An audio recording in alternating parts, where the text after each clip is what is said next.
반갑습니다. 드사랑교회를 섬기고 있는 강선웅 목사입니다. 수원 꿈꾸는 교회가 망포역 4번 출구에서 나오는 거 맞죠? 수인 분당선 망포역에서 9정거장 북쪽으로 가면 오리역이 있는데 오리역 1번 출구로 나오시면 바로 앞에 대맥 주차 빌딩이 있는데 그 건물 2층에 저희 드사랑교회가 있습니다. 감동을 받으시네요. 같이 역세권에 있잖아요. 수원 꿈꾸는 교회 꼭 한번 와보고 싶었습니다. 제가 2013년, 2014년 우리 황경아 전도사님과 함께 수원, 기영, 경기 남부 교구를 섬겼는데 그때 특별히 수원 교구 분들이 부족한 저를 너무 사랑해 주셔서 저에게 수원은 따뜻한 친정과 같은 그런 기억이 있습니다. 내가 그렇게 사랑하지 않았는 것 같은데 그때 영통으로 기억하는데 제가 아파트 신방을 갔는데 주차장에 차 대고 충분히 제 입으로 찾아갈 수 있는데 아파트 베란다에서 내다보시며 손을 막 흔드시면서 목사님 여기에요 이렇게 부르시는데 제 마음이 울컥했습니다. 수원 꿈꾸는 교회가 저의 사역 여정의 정등곳이기도 했지만 우리 좋은 목사님이 섬기시는 교회라서 더욱 기대가 되고 와보고 싶었습니다. 좋은 목사님은 제가 청년부에서 오랫동안 섬기다가 교구로 넘어왔을 때 저의 첫 교구 팀장이셨습니다. 교구 사역의 문외한인 저를 어찌나 친절하게 잘 안내해 주셨는지 저에게 참 감사한 목사님으로 남아 있습니다. 바라기는 좋은 목사님과 함께 교회 이름 그대로 수원을 품고 하나님 나라를 꿈꾸시는 정말 건강하고 행복한 교회 되시기를 주님의 이름으로 축원드립니다. 저는 개인적으로 늦게 신학교를 가서 한국 나이로 40살에 분당 우리 교회 1기 인턴 전도사로 사역을 시작했습니다. 여러분 놀라시지도 않네요. 인턴 전도사, 교육 전도사를 거쳐 풀타임 전도사가 되니까 처음으로 교회 새벽 예배와 수요 예배 설교를 할 기회를 허락해 주셨습니다. 새벽 예배의 경우에 한 교육자가 이제 3일씩 돌아가며 새벽 예배를 섬겼는데요. 청년부에서만 설교하다가 우리 장년 성도님들 앞에서 첫 새벽 예배 설교를 한다고 생각하니까 너무 많이 긴장이 되었습니다. 분당 우리 교회 목사님들은 제가 보니까 다 설교를 잘 하시니까 더 부담이 되었던 것 같아요. 나이만 많았지 장년들 앞에서 설교를 한 적이 없었거든요. 생애 첫 장년 설교 3일간의 본문이 궁금했습니다. 아마 지금도 분당 우리 교회 새벽 예배 설교 본문은 큐티청 매일 성경 본문순을 따르는 것으로 알고 있는데요. 월드컵 조추첨 받는 심정으로 매일 성경에서 제가 설교할 본문을 딱 펼쳤습니다. 11월 달에. 12월 제가 초에 설교를 하게 되었는데요. 당시 매일 성경 본문이 요한계시록 본문이라서 좀 불안하긴 했는데 펴보니까 3일 내내 화를 전해야 되는 재앙 시리즈 본문이 떨어졌습니다. 본문을 보고 절망이 되었습니다. 답답한 마음을 선배 목사님께 고백했더니 한 선배 목사님이 저에게 이렇게 위로했습니다.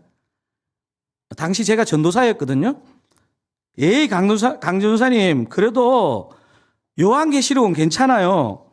예전에 어떤 교육자는 레위기 본문으로 3일 내내 문둥병과 유출병 설교한 사역자도 있는데 이렇게 말하면서 한마디를 더 덧붙였어요. 그런데 보통 첫 설교 이미지가 평생 따라다닌다고 하던데 여러분이 들으시기에 이게 위로예요? 저주예요? 너무 부담스러운 마음으로 요한계시록 재앙 시리즈를 묵상하는데 제가 예상치 않은 은혜를 준비하다가 제가 받았습니다. 화와 재앙의 말씀 가운데 그 안에 위로와 축복이 엄청 들어있다는 걸 제가 알게 되었습니다. 답답함과 두려움으로 시작된 생애 첫 새벽 예배 설교 묵상과 준비를 마치고 뭐 성도님들이 은혜를 받았는지는 모르겠지만 저는 은혜 받고 잘 마쳤습니다.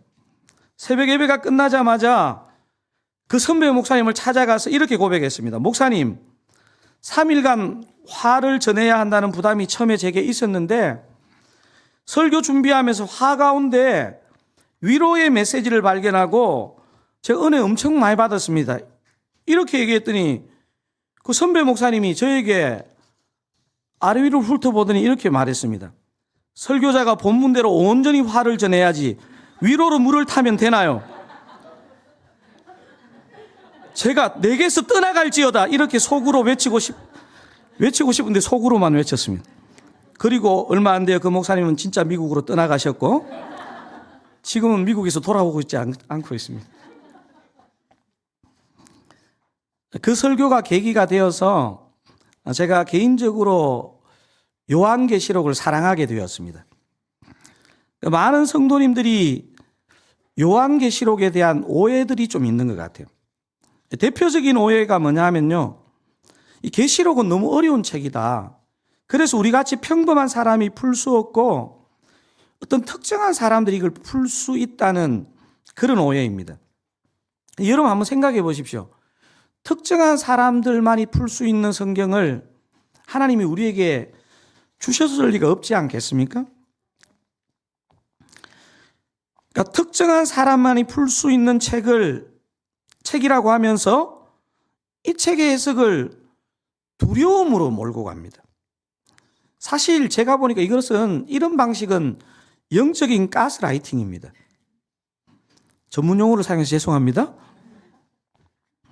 계시록은 여러분 묵상할수록 두렵게 하는 책이 아니고 종말을 사는 저와 여러분에게 위로와 소망을 주는 책입니다. 왜 계시록을 두려움의 책으로 오해하느냐 하면요, 요한계시록의 이게 중요한 구조를 놓치고 있어서 그렇습니다. 여러분 혹시 요한계시록의 어떤 걸 어렵게 생각하시거나 이게 어떤 구조로 되어 있는지를 모르시는 분들 오늘 그냥 짧은 저의 이 소개만 들으셔도 여러분 충분히 이해할 수 있을 거예요. 여러분 요한계시록은 크게 세 부분으로 구성되어 있습니다. 1장에서 5장이 전반부고요. 여러분 이제 요한계시록이 22장까지 있는데 1, 6, 17 요 숫자를 생각하시면 됩니다. 1에서 5장이 뭐라고 되어 있습니까? 전반부. 6에서 16장은요? 중반부. 그러면 후반부는 어디서 어디까지죠? 예. 여러분 잘하고 계시네요? 자막은 나의 목자신이죠? 여러분, 그러니까 전반부, 후반부는요, 요한계시록의 내용이 좀 어려울 수는 있지만 구조가 복잡하지는 않습니다. 근데 이 요한계시록을 헷갈리게 하는 것은 이 중반부거든요. 이 중반부가 흔히 말해서 세 종류의 재앙 시리즈가 나옵니다. 여러분 혹시 세 종류의 재앙이 뭔 줄 아세요? 여러분 겸손하게 대답을 안 하시는 거죠? 세 종류의 재앙은 인재앙, 나팔재앙, 대접재앙. 여러분 세 종류의 재앙이 뭐라고요? 인재앙, 나팔재앙, 대접재앙입니다. 이 재앙이 7번씩, 인재앙도 7번, 그리고 나팔재앙도 7번, 그리고 대접재앙도 7번 그렇게 나옵니다. 근데 이 요한계시록을 두려움의 책으로 몰고 가는 이유가 뭐냐면요, 이 중반부에 이 재앙만 있는 것처럼 부각시키기 때문에 그렇습니다. 이 요한계시록을 살펴보면 우리 오늘 자막을 띄워주시는 분들이 너무 친절하셔서 이미 여러분에게 다 띄워주셨네요. 좀 띄워주십시오. 그러니까 요한계시록에 인재앙, 나팔재앙, 대접재앙 사이에 제가 다른 색깔의 글씨로 7장에는 뭐가 있습니까? 교회 안전을 얘기하고 있고요. 나팔재앙과 대접재앙 사이에는 크게 두 개의 문맥이 있습니다. 10장, 11장에는 뭐가 있습니까? 교회의 사명이 나오고 12, 13, 14장에는 교회의 전투가 나옵니다. 공통 단어가 뭡니까? 교회. 이게 무슨 말이냐 하면 요한계시록 중반부에는 큰 세 개의 재앙이 있지만 그 사이사이에 하나님께서 우리 교회의 안전을 지켜주시고 교회의 사명을 주시고 그 전투하는 교회로 승리하게 하신다는 메시지가 들어있는 거예요. 여러분, 저 자막이 좀 이해되십니까? 그래서 이 6장에서 16장을 그냥 두려움으로 몰고 가는 사람들의 눈에 비추어서 이렇게 요한계시록을 보면 재앙 시리즈만 있는 것 같지만 그 재앙의 중간에 하나님께서 교회를 어떻게 지키시고 사명을 주시고 또 전투에서 승리하게 하시는지가 그 요한계시록 그 중반부의 핵심이라는 사실입니다. 이렇듯 어떤 환난과 재앙에도 우리 주님은 교회인 저와 여러분을 보호하시고 사명을 주시고 승리의 전투를 허락하시는 줄 여러분 믿으시기 바랍니다. 오늘 이 자리까지도 오기까지도 얼마나 많은 여러분 사단의 송사와 도전들이 이번 한 주간 있었습니까? 여러분 지금 평안한 얼굴로 앉아 계시지만 저는 여러분이 얼마나 사단의 송사와 괴롭힘 가운데 한 주를 살았는지 충분히 짐작이 됩니다. 주님은 성도인 저와 여러분을 보호하신 줄 믿으시죠? 오늘 이 자리를 통해서 우리에게 어떤 사명을 주시는지를 깨우쳐 주십니다. 그리고 우리가 승리의 전투를 하시도록 인도하시는 하나님이신 줄로 믿습니다. 그래서 이런 불금에 여러분이 세상에서 있지 아니하고 수원 꿈꾸는 교회 중보기도 세미나로 인도하여 주신 것으로 믿습니다. 제가 요한계시록 구조를 왜 설명했느냐 하면요, 오늘 이 본문 이외에 이 구조를 먼저 알고 이 숲으로 들어가야 됩니다.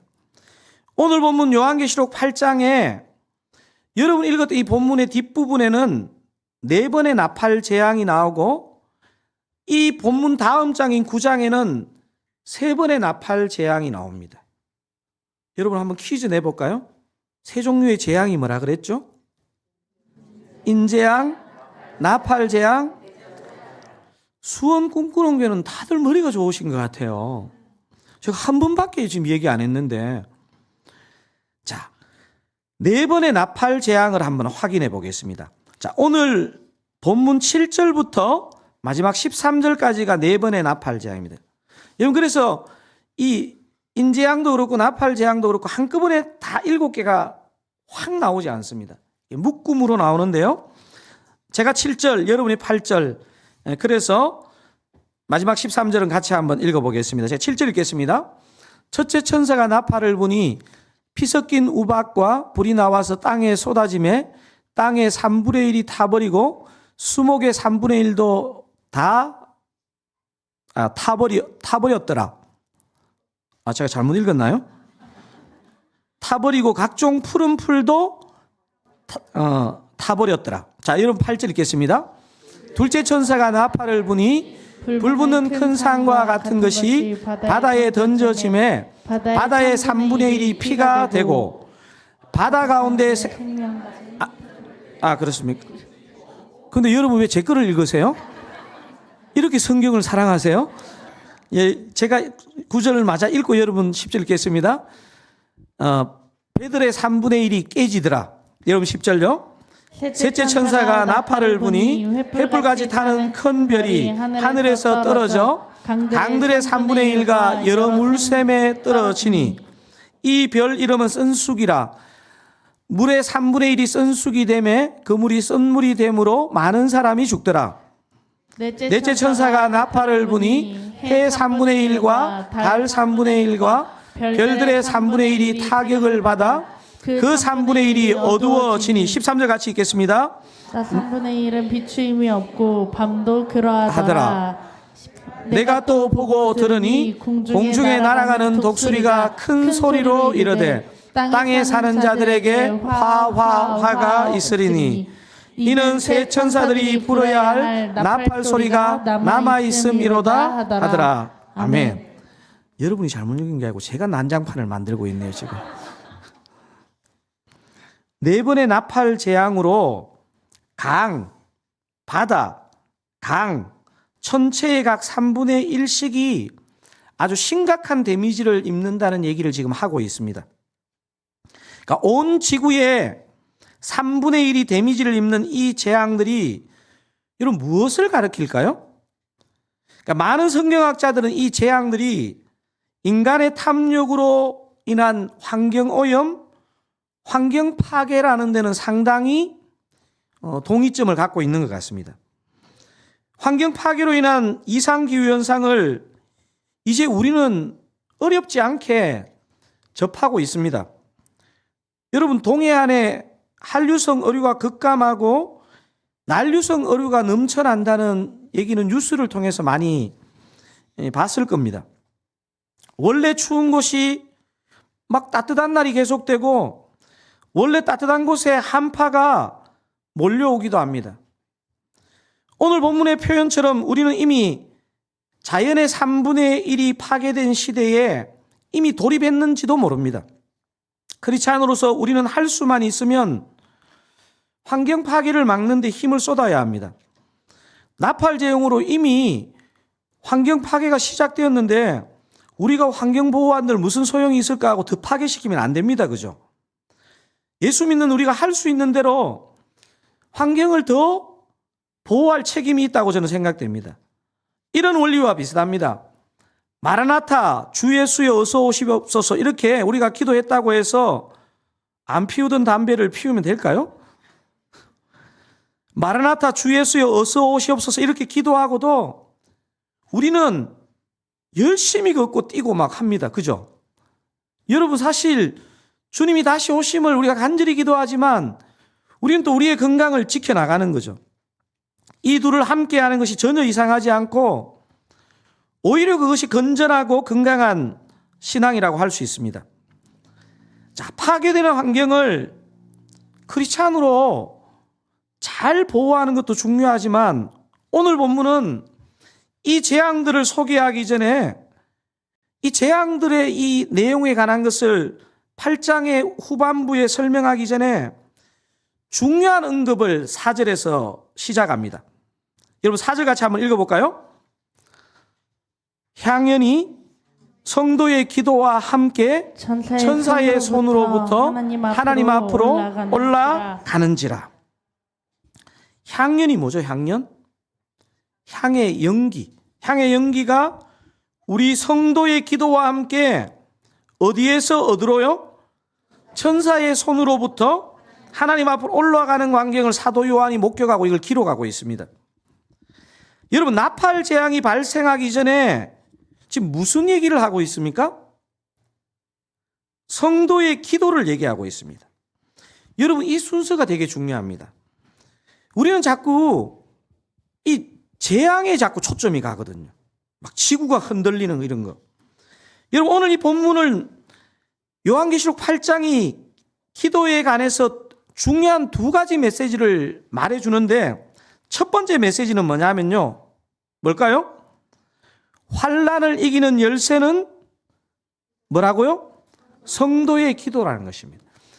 무서운 환난이 있을 것인데 그 환난을 어떻게 이기느냐? 어떻게 이긴다고요? 성도의 기도가 그 환난을 이기게 한다는 것입니다. 자, 한번 외우신다는 마음으로, 자, 요한계시록 8장이 기도에 관해 말하는 2가지 메시지 중에 첫 번째 뭐라고요? 환난을 이기는 열쇠는 성도의 기도이다. 우리 옆에 분에게 이렇게 한번 이렇게 축복의 말씀으로, 성도님 한번 옆에 분 보시고요. 째려보지 마시고요. 성도님, 환난을 이기는 열쇠는요, 성도의 기도입니다. 네. 아멘이시죠? 여러분, 그래서 오늘 이 자리에 오신 거예요. 좀 전에 말씀드린 것처럼 요한계시록 6장에는 인재앙 시리즈가, 오늘 이 본문이 포함된 8장 9장에는 무슨 재앙요? 나팔 재앙.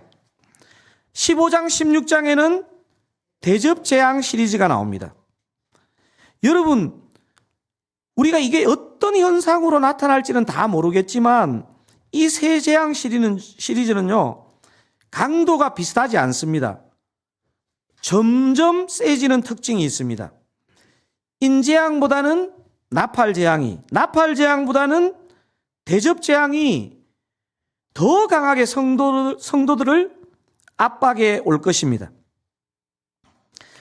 오늘 본문의 재앙만 해도 무시무시한데 남은 나팔재앙과 대접재앙들은 어떨까, 이런 생각을 저는 종종 해봅니다. 오늘 본문은 저와 여러분의 기도가 그 환란을 이기는 열쇠라는 사실을 일깨워 주고 있습니다. 부끄러운 고백이지만요, 사실 분당 우리 교회가 또 얼마나 교육자들이 바쁩니까? 우리 조은 목사님 지금도 얼마나 바쁘세요. 제가 보니까 아까 갈비탕 드실 때도 바쁘시더라고요. 제가 보니까 바쁜 목사로 제가 살다 보니까 분당 우리 교회 제가 부목사로 사역할 때 아이들과 가정예배를 열심히 드리지 못했다는 마음에 부담이 늘 있었습니다. 목사 아들 딸로 사는 것만 해도 힘들 텐데 하면서 그 애들에게 율법주의적이 되지 않기 위해서 가정예배를 안 드렸던 점도 있지만 어쨌거나 가정예배를 안 드리고 제가 이제 애들 사춘기 애들을 데리고 이제 미국으로 사역하라고 왔는데 그 마음의 부담이 늘 있었던 것 같아요. 제가 미국 LA에서 처음에 사역할 때 한국에서 잘 드리지 못한 가정예배를 회복해야 되겠다는 마음을 먹고 저희 집 애들 모두 고등학생일 때 다시 가정예배를 시작했습니다. 굉장히 위험한 시도를 한 거죠. 여러분 표정이 분위기 안 좋은데 제가 시작을 하면서 그랬습니다. 아빠가 바빠가 그간 가정예배를 못 드렸는데 자, 오늘 시작 기도는 오랜만에 큰아들 은수가 해보자 이렇게 말했습니다. 그럼 큰아들이 하나님 아버지 이럴 줄 알았는데 큰아들이 자 오늘은 둘째 희수가 기도해보자. 바로 넘기더라고요. 둘째 아들 희수는 지난번에 분명히 자기가 기도한 것을 기억하면서 저번에 내가 기도했으니까 오늘은 막내 연수 차례다. 급당황한 막내딸 연수는 시작 기도는 사모님이 시작하셔야죠. 신실한 사모님의 반응이 궁금하지 않습니까? 아빠가 예배를 드리자 했으니 오늘 시작 기도는 아빠가 합시다. 아빠가 기도도 하기 전에 난장판이 되었습니다. 이런 난관이 있을지라도 수원 꿈꾸는 교회 성도님들의 기도와 가정 예배가 살아나기를 진심으로 축원합니다. 여러분 사실 어떤 형태로든 제가 보니까 꼭 모든 식구가 다 모여야 되는 것은 아닌 것 같아요. 저는 제가 섬기는 우리 드사랑교회도 이 가정예배가 좀 살아나기를 많이 몸부림치고 있는데 몸부림을 더 쳐야 될 것 같아요. 사랑 수원 꿈꾸는 교회 성도님 여러분, 요즘 여러분의 기도는 살아 있습니까? 여러분 가정의 기도는 어떻습니까? 이제 곧 개학을 맞을 여러분이 속한 다락방의 좀 그 기도는 어떻습니까? 어떤 종류의 환란이 언제 찾아올지 누가 알겠습니까? 오늘 본문인 요한계시록 8장을 잘 보십시오. 어떤 환란이 찾아올지라도 환란을 이기는 열쇠는 뭐다? 성도의 기도다. 여러분 이거 구구단처럼 여러분 마음속에 외셔야 됩니다. 그래서 우리가 가만히 보면요, 우리는 환경이나 환란이 커서 넘어진다고 생각하지만 제가 내린 잠정적인 결론은요, 기도의 부재가 이것을 못 이기는 것입니다. 저는 수원 꿈꾸는 교회 이번 중보기도 세미나가 어떤 형태로든 여러분 자신과 여러분의 가정과 다락방과 교회에 이 기도가 살아나는 기회가 되시기를 우리 주님의 이름으로 축원드립니다. 여러분 제가 볼 때 이거 아멘을 크게 안 하신 분들은요, 내가 가정예배 못 드릴 건데 양심이 고와서 그래요. 일단 아멘을 좀 하세요. 계시록 8장을 묵상하면서 이게 묵상할수록 제 마음을 뜨겁게 하는 이 구절이 뭐냐면요, 3절입니다. 3절. 그러니까 4절도 너무 도전이 되지만요, 이 3절의 표현이 저는 하나님은 거짓을 말한다고 생각하지 않거든요. 여러분 3절이 왜 귀한 구절인지 한번 또박또박 3절을 같이 한번 읽어보겠습니다. 또 다른 천사가 와서 제단 곁에 서서 금 향로를 가지고 많은 향을 받았으니 이는 모든 성도의 기도와 합하여 보좌 금 제단에 드리고자 함이라. 아멘. 아멘. 여러분 어떻습니까? 저는 목사지만 한 번씩 이해가 되지 않는 것은요, 왜 하나님이 이 기도라는 것을 사용하실까 하는 생각입니다. 사랑하는 수원 꿈꾸는 교회 성도님 여러분, 완전하신 하나님이 저와 여러분이 아무리 성령 충만해도 불완전한 거 아닙니까? 왜 불완전한 인간의 기도를 통해 일하실까요? 여러분 어떻게 생각하세요? 이런 묵상을 좀 해보신 적 있으십니까? 여러분은 완전한 하나님이 불완전한 나의 기도를 사용하신다는 게 충분히 이해가 되십니까? 완전하신 하나님이 당신의 완전함으로 그냥 일하시면 되는데 왜 불완전한 저와 여러분의 기도를 통해 일하실까요? 그냥 당신이 일하시면 되지 무슨 중보기도 세미나 이런 걸 하십니까? 이런 거 없이 그냥 주님이 다 일하시면 되지. 아마도 사랑하는 자식과 함께하고 싶은 부모의 마음, 인격적인 부모일수록 이 자녀와 함께하고 싶은 그 마음, 그런 부분이 아닐까 하는 생각도 해보게 됩니다. 성경은 수없이 반복해서 우리 주님이 성도의 기도를 통해 일하신다는 사실을 저와 여러분에게 말씀해 주고 있습니다. 그래서 요한계시록 8장이 기도에 관해 말하는 첫 번째까지 메시지 혹시 기억나실까요? 사랑합니다. 분명 은혜는 받으셨는데 환난을 이기는 열쇠는 성도의 기도다. 여러분 표정이 외웠는데 환난을 이기는 열쇠가 뭐라고요? 성도의 기도. 그런데 이거보다 사실은 더 우리를 가슴 뛰게 하는 게 뭐냐면요, 그냥 환난을 이기는 정도가 아니고 두 번째, 지금 오늘 본문을 통해서 볼 때 뭐라고 기록되어 있습니까? 하나님의 보좌를 움직이는 열쇠가 뭐라고요? 성도의 기도라는 거예요. 여러분 저는 이렇게 생각됩니다. 온전하신 하나님의 그 보좌가 무엇으로 흔들리겠습니까? 유일하게 그 성도의 기도가 하나님의 보좌를 움직인다는 거예요.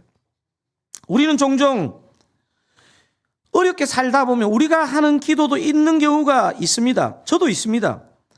오랫동안 기도해도 응답이 없으면 그러면 그렇지, 바쁘신 주님이 내 기도에 그렇게 신경 쓰실까 낙심하고 그래 기도에 방학 들어가야 되겠다 이런 생각을 할 때가 있습니다. 여러분 전혀 그렇지 않는 모양이네요. 하지만 지금 천사가 성도의 기도를 혹시 어디에 담고 있다고 여러분 3절에 읽었습니까? 여러분 굉장히 기억력이 좋으시네. 저는 모를 줄 알았는데 지금 참고 구절도 안 띄웠는데 3절에 보면 또 다른 천사가 와서 제단 곁에 서서 뭐를 가지고? 금향로를 가지고 그 안에 많은 향을 받았고 이는 뭐라고 되어 있습니까? 모든 성도의 기도와 합하여 보좌 앞 금제단에 드리고자 함이라. 아멘. 여러분 이 천사가, 또 다른 천사가 우리의 기도를 어디에 담는다고요? 금향로에 담는다. 저는 이 구절이 정말 그 온전한 의미가 뭘까 진짜 궁금합니다. 우리는 간절하게 기도하면서도 우리가 생각한 시기에 우리가 바랬던 방법으로 응답이 없으면 우리도 모르게 그 간절한 기도를 그냥 나도 모르게 그냥 어느 통에 집어넣어버리는 경우가 있는데요. 하지만 천사는 모든 성도의 기도를 금향로에 담아 보좌 앞에 있는 어디에 드린다고요? 금제단에 드린. 여러분 이것은 꼭 우리가 이 땅에서의 금이 아니고요, 진짜 이거는 확실하다 하는 것을 이런 상징적인 단어를 통해 보여주는 것입니다. 하나님이 심판을 행하시기 전에 성도의 기도를 듣고 심판을 행하신다는 거예요. 여러분 오늘 본문을 한번 잘 묵상해 보시면요, 하나님이 그냥 심판을 하시는 게 아니고요, 성도의 기도를 듣고 심판을 행하신다는 거예요. 여러분 3, 4, 5, 6절 저하고 교독 한번 해보겠습니다. 제가 3절 읽겠습니다.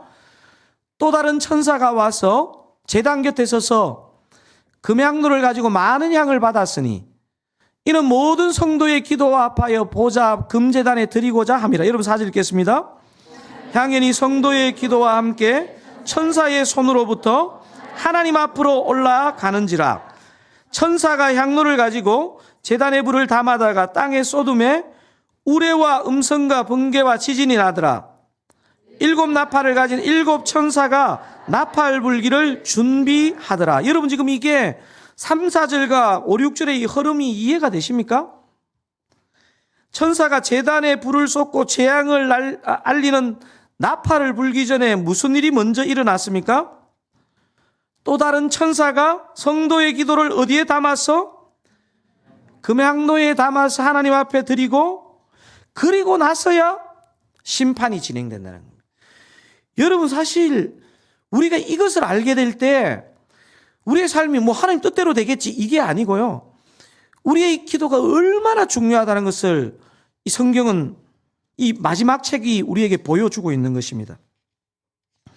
여러분 우리가 온전하게 이 땅에서 믿기 어렵지만 주님은 당신의 심판을 행하시기 전에 불완전한 저와 여러분의 기도를 통해 당신의 그 거룩한 보좌를 움직이는 줄로 여러분 믿으시기 바랍니다.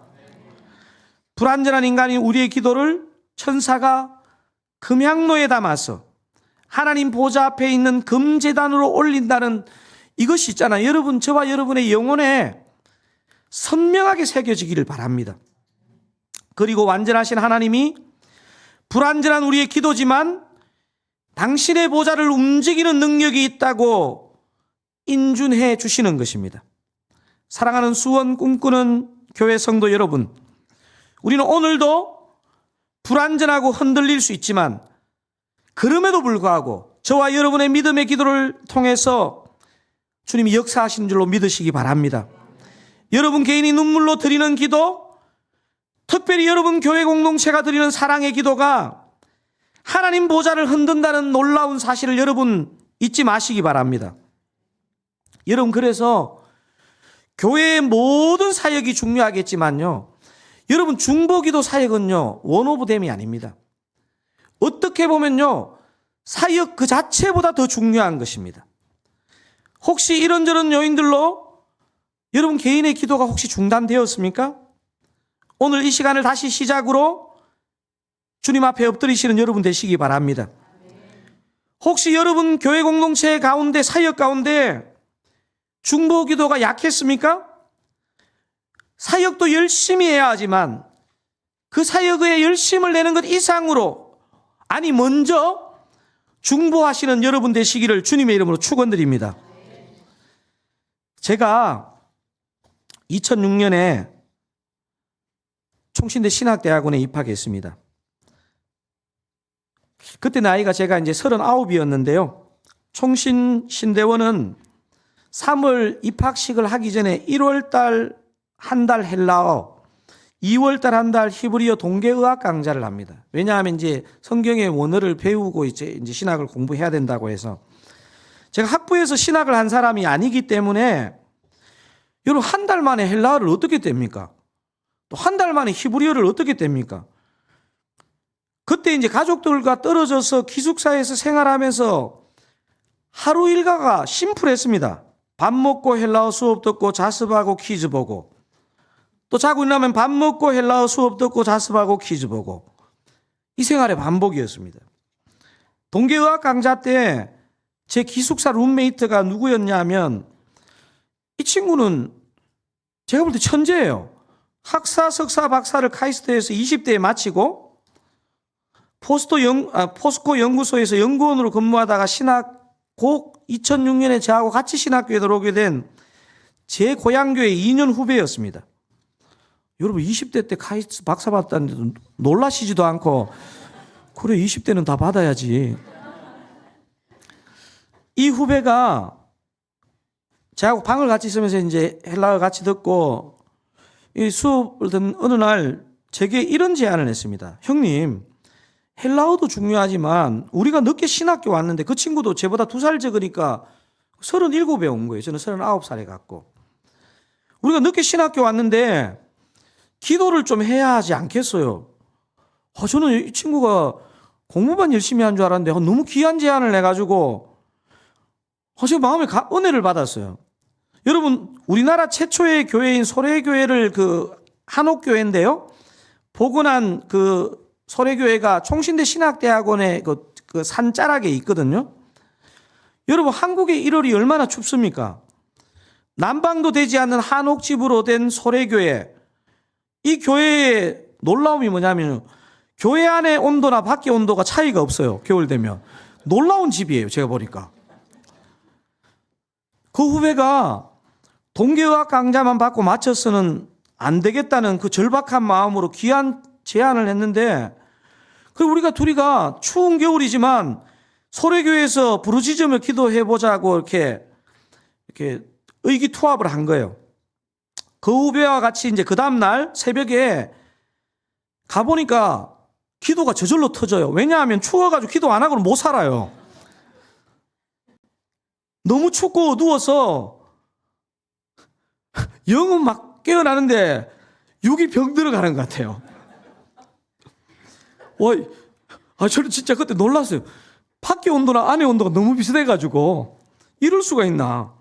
며칠 소래교회에서 기도하던 어느 날 그 후배가 저에게 이런 말을 속삭이더라고요. 이 친구는 저처럼 이렇게 목소리를 크게 안 해요. 형님, 소래교회에서 기도하시니 어때요? 춥지. 너무 춥고 하니까 고래고래 고함 치게 되죠. 주님께 부르짖기도 해야겠지만 주님과의 교제가 좀 달콤함도 있어야 하는데 소래교회에서는 그 달콤한 기도가 안 되죠. 이러더 너무 깊이 공감이 되더라고요. 여러분 너무 좋아하시네요. 소래교회 와보셨어요? 그래, 네 말이 맞다. 나도 간절하게 부르짖는 건 좋은데 주님이 기를 먹었는 것도 아닌데 우리가 너무 간절하게 기도하는 것 같다. 그러니까 이 친구가 딱 제안을 하더라고요. 형님, 그러면 내일부터 소래교회 가는 그 시간에 딱 일어나서 기숙사 책상에서 앉아 기도하면 어때요? 여러분 같으면 어떻게 대답하겠어요? 사단아 물러가라 이렇게 하겠어요? 그것도 괜찮은 생각이네. 그래, 그렇게 한번 기도해보자 이랬어요. 제가 그날의 기억을 아직도 잊을 수가 없어요. 그 다음 날부터 그 후배와 제가 딱 정시에 일어났어요. 딱 정시에 일어나서 간절히 기도했을까요? 안 했을까요? 여러분 아직도 저의 영성을 못 믿으시네요. 좀 말인따나 간절하게 기도해서 좀 이렇게 해주셔야죠. 기숙사가 너무 따뜻했어요. 새벽에 일어나서 둘이 서로 쳐다보다가 막 졸다가 쳐다보면서 민망해가지고 막 기숙사에서 막 이렇게 헤드뱅잉을 하면서 제가 소래교회는 너무 추워서 힘들고 기숙사는 너무 따뜻하고 잠이 와서 힘들고 이 어떻게 하면 좋습니까? 매일 아침 헬라어 퀴즈 보니까 그리고 하여튼 막 소래교회를 가지도 못하겠고 막 기숙사 책상에서 앉아하는데 막 퀴즈 준비한다고 막 새벽 1시 2시에 자는데 뭐 새벽에 일어나가 뭐 얼마나 간절한 기도가 되겠어요. 막 그래서 막 그러던 어느 날 밤늦게까지 이제 헬라어 퀴즈 공부를 하는 어느 날 기숙사 창문으로 어떤 소리가 들려왔습니다. 가만히 들어보니까 기숙사 바로 그 뒤에 산이 있었는데 그 산에서 산기도하는 소리가 들리는 거예요. 그래서 윤서가 저 기도 소리 들어봤냐 이러면서 하니까 막 서로 막 헬라어 퀴즈 공부하면서 저 전사님은 산에서 산기도하는데 막 이러면서 마음도 편하지도 않아요. 소래교회에서 기도하는 것도 힘든데 도대체 저 전사님은 저 춥고 어두운 산에서 어떻게 기도하지 이런 생각이 들더라고요. 제가 밤늦게까지 공부하다가 새벽에 잠이 좀 들었다 깨었는데도 이분은 도대체 체질이 어떻게 돼 있는지 아마 뭐 밤새면서 산기도를 하는 것 같아요. 정말 주님이 제가 이 기도를 듣는데 딱 주님이 저에게 성령의 음성으로 그런 것 같아요. 강전사, 그 당시에 이제 제가 뭐 사역도 안 하고 있었지만 강전사, 한국교회 어렵다 하지만 망하지 않는 이유를 너 알겠니? 딱 이러는데요. 제가 그렇다는 생각이 드는 거예요. 사랑하는 수원 꿈꾸는 교회 성도님 여러분, 이미 말세의 환란은 시작되었고, 여러분 우리가 지금 사는 이 시대도 쉽지 않지만요, 언제 더 큰 환란이 올지 모릅니다. 우리가 오늘 또 이게 마음 잘못 먹고 또 이렇게 수원에서 제일 높은 산에 올라가 산기도하리라 해가지고 병원에 실려 가시면 안 되고요. 여러분 이 교회 본당에서라도 아니면 내가 생활하는 공간을 박차고 나와서 함께 기도해야 하는 것 아닐까요? 저와 여러분의 개인 기도는 이 시간 깨어 있습니까? 저와 여러분의 가정의 기도는 멈추어 있지 않나요? 여러분이 속한 다락방과 사역부서는 진짜 간절한 마음으로 함께 기도하고 계십니까? 사랑하는 수원 꿈꾸는 교회 성도님 여러분, 전능하신 하나님의 보좌를 흔들 수 있는 건 기도밖에 없는 줄 믿으시기 바랍니다. 우리 주님은 오늘도 불완전한 저와 여러분의 기도를 거룩한 금향로에 담으시는 줄로 믿습니다. 요즘 기도할 게 얼마나 많습니까? 여러분 개인의 기도 제목도 많을 거고요. 가정과 교회를 향한 여러분 기도의 제목도 얼마나 많습니까? 여러분 또한 이 지금 조국 대한민국은 얼마나 기도해야 할 것이 많습니까? 사랑하는 수원 꿈꾸는 교회 성도님 여러분, 여러분의 간절한 기도와 중보로 하나님의 보좌를 흔드는 데 다 쓰임 받으시는 우리 귀한 성도님들 되시기를 우리 주님의 이름으로 축원드립니다. 우리 한번 기도하기 전에 이 찬양을 부르고 싶은데요. 피난처 되시는 주 예수라는 찬양인데요. 사실 이 찬양이 원래 중국 지하교회가 부른 찬양이에요. 그래서 그런지요, 뭐 가사나 멜로디는 평이할지 모르겠지만 이 찬양 속에 굉장히 뜨거운 성령의 불이 있는 것 같아요. 저는 사실 수원 꿈꾸는 교회에 오면서요, 그런 마음이 들었습니다. 내가 이 단에 설 자격이 있나? 또 우리 사랑교회는 정말 간절하게 기도하는 교회인가? 이런 질문을 하면서요, 사랑교회 담임 목사인 저부터 정말 이 기도 앞에 깨어있는 사람이 되고 싶다는 마음으로 이 말씀을 준비하고 이 찬양을 준비하며 왔습니다. 바라기는 우리 수원 꿈꾸는 교회 성도님 한 분 한 분, 가정마다, 다락방마다, 사역마다 온 교회적으로 정말 이번 중보기도 세미나를 통해서 성령의 불이, 기도의 불이 붙어지기를 주님의 이름으로 축원드립니다.